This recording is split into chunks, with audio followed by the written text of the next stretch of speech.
आगामी 5 दिन मध्य राज्यर अनेक स्थान में दिन तापमात्रा 4 ରୁ 6 डिग्री जाए वृद्धि संभावना रही। मे 1 तारिख बेलू 48 डिग्री छुईब तापमात्रा। एथिसह ग्रीष्म प्रवाहर प्रकोप जारी रहिबार संभावना रही। आगामी शुक्रवार और शनिवार स्थिति आहुरी भयंकर हेब। सारा राज्य में प्रबल ग्रीष्म प्रवाह सांगकु भयंकर गुळुगुळी हेबार संभावना रही। सेथिपाई सतर्क सूचना जारी करिछि भुवनेश्वर आंचलिक पाणीपाग केन्द्र। गत 10 दिन धरी लागी रही अविरत अग्नि वर्षा। तेबे पश्चिम ओडिशा रे काल बैशाखी सामान्य आश्वस्ति आनिबा परे पुणी बढ़िबो ताती। गरम सांगकु गुळुगुळी रे आउटु पाउटु हेउछि सारा राज्य। जीवन नहीं जीवो एही ताती। आगकु आहुरी भयंकर हेबो ताती।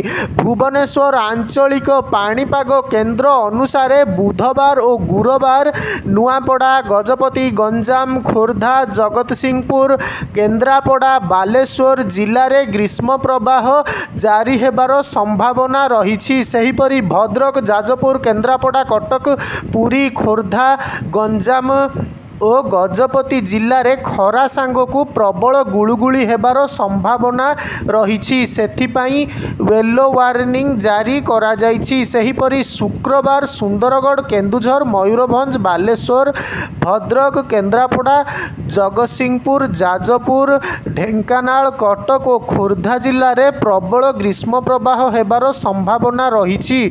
सेथिपाई ऑरेंज वार्निंग जारी करा जायछि। सेहीपरि गंजाम, गजपति, नयागढ़, पुरी, केन्द्रापड़ा, जगतसिंहपुर, कटक, जाजपुर, भद्रक और बालेश्वर जिले में गरम सांगकु प्रबल गुळुगुळी होई पारे। सेथिपाई येलो वार्निंग जारी करा जायछि।